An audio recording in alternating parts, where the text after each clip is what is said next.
Of the Honourable Louise Arbour as the 31st Governor-General of Canada. Hey everyone, welcome back. If you're new here, this channel is for people who want the full picture, not just the part of the story that mainstream media decides you're allowed to hear. Today we are diving deep, and I mean deep. We are talking about Mark Carney's brand new Governor-General appointment, someone with a very controversial track record that the CBC, CTV, and Global News are just glossing right over. We're talking about Canada's immigration system that has, according to parliamentary testimony, completely lost control. And we are going to compare directly what Donald Trump's economic strategy is doing for American workers versus what Carney's strategy is doing, or rather not doing, for Canadians. Because here's the thing, you keep hearing that Canada created more jobs than America.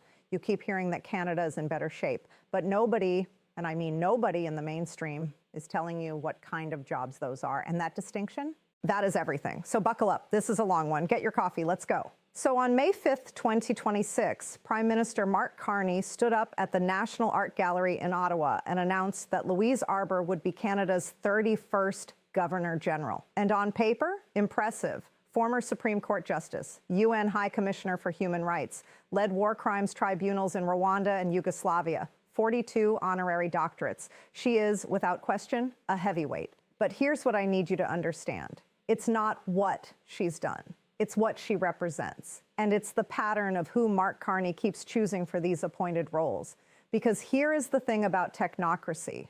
And I want you to really sit with this word because it explains so much of what's happening in Canada right now. Technocracy is a system of governance where decision makers are chosen based on their technical expertise and their position within institutions, not based on democratic accountability. You don't vote for a technocrat. They are appointed by other technocrats, and they believe, genuinely believe, that they know better than you.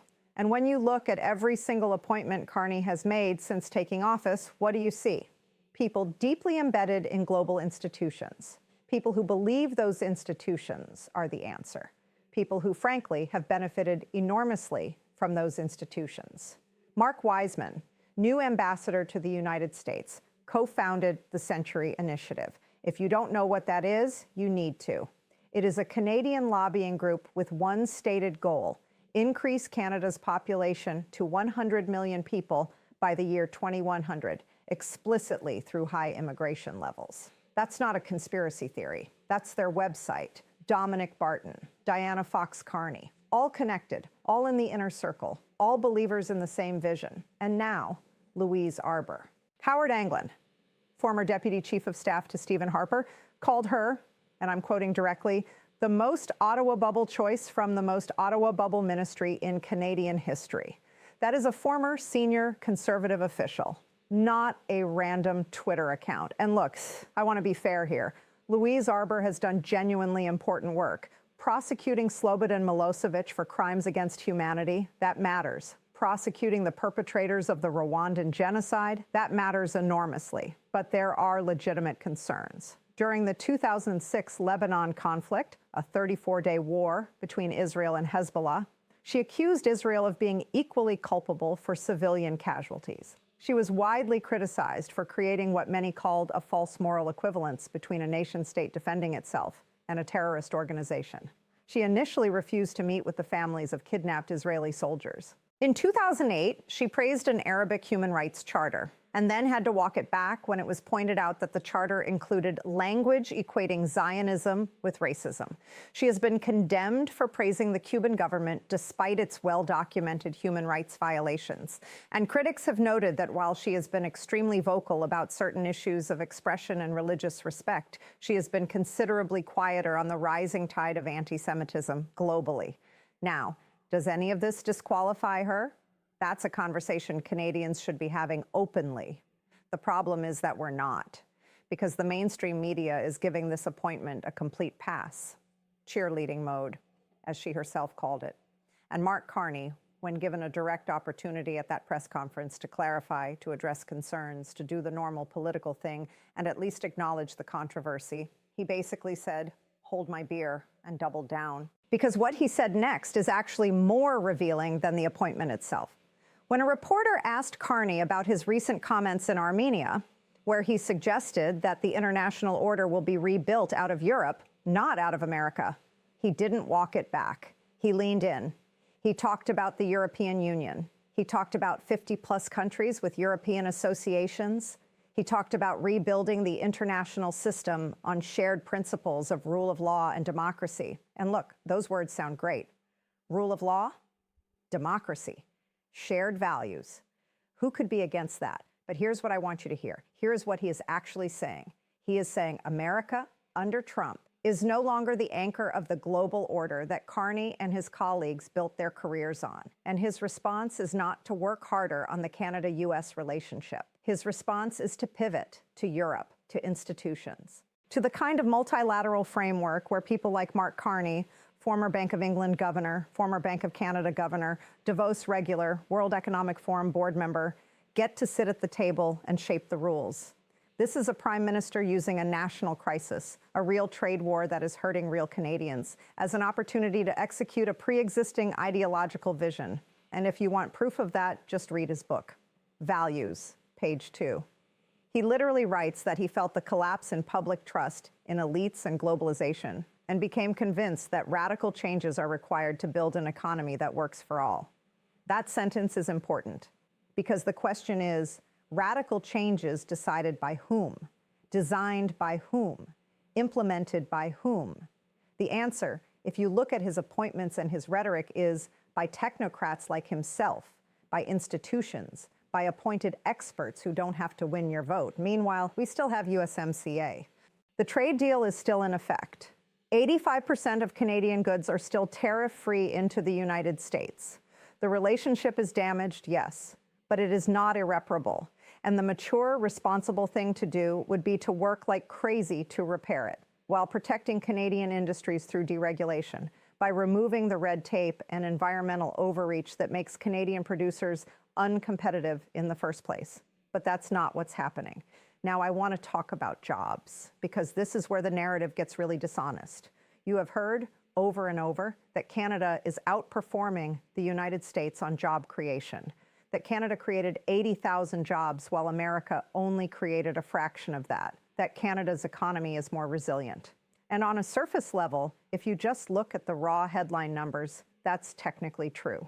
But here is the part they leave out, the part that completely changes the story. Canada's job growth has been dominated by the public sector, government jobs, jobs funded by your tax dollars, jobs that don't produce capital, they consume it. The public sector in Canada has grown twice as fast as its private sector in recent years. Think about what that means. It means that the productive side of the economy, the businesses, the entrepreneurs, the workers creating actual value, is being outpaced by the government hiring itself.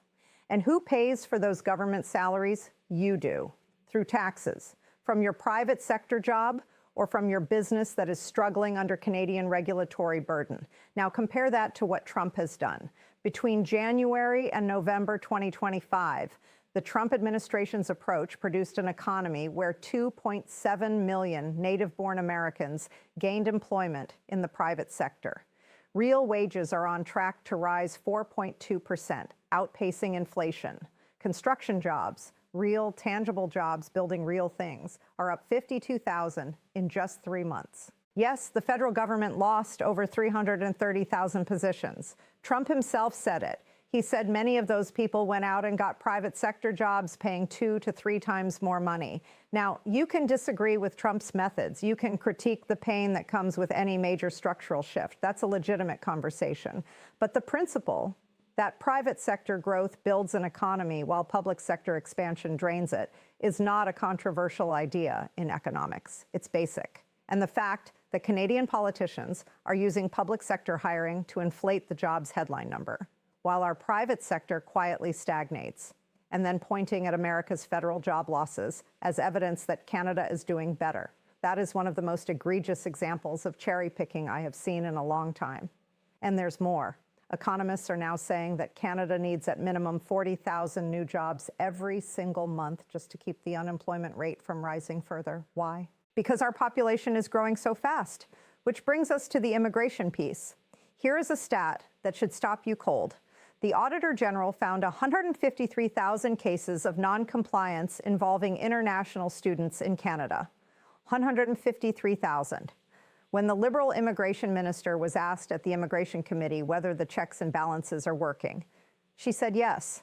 And then it was revealed that 14% of those non-compliance cases, that's roughly 21,000 people, have since sought asylum. 21,000 people who came here as students fell out of compliance with their visa conditions and are now in the asylum system. When asked directly, are the checks working? Yes. That is not a functioning system. That is a system that has completely lost control, and a minister who either doesn't know it or won't admit it. And then there's this. The government has fast-tracked 33,000 temporary foreign workers to permanent residency. At the same time, somewhere around 1.9 million temporary visas are expiring this year, 1.9 million. And what happens to the people whose visas expire and who choose not to leave? The government doesn't know where they are. They become undocumented. They enter the informal economy. They don't show up in the statistics. Now, I want to be very clear about something because this is important. This is not about hating immigrants. I want to say that directly and clearly. Canada is a country built on immigration. The question is never whether immigration is good. The question is whether you have a system, a functional, managed, accountable system that serves both the people coming in and the people already here. And right now, by every measure, housing costs, service strain, unemployment pressures, visa noncompliance, the answer is no. We do not have that system. And economists at RBC have pointed out something really important. Canada actually needs skilled immigration to build its economy and fill labor shortages in healthcare, construction, and tech. The solution isn't just cutting. It's having a system that is smart, targeted, and honest about capacity.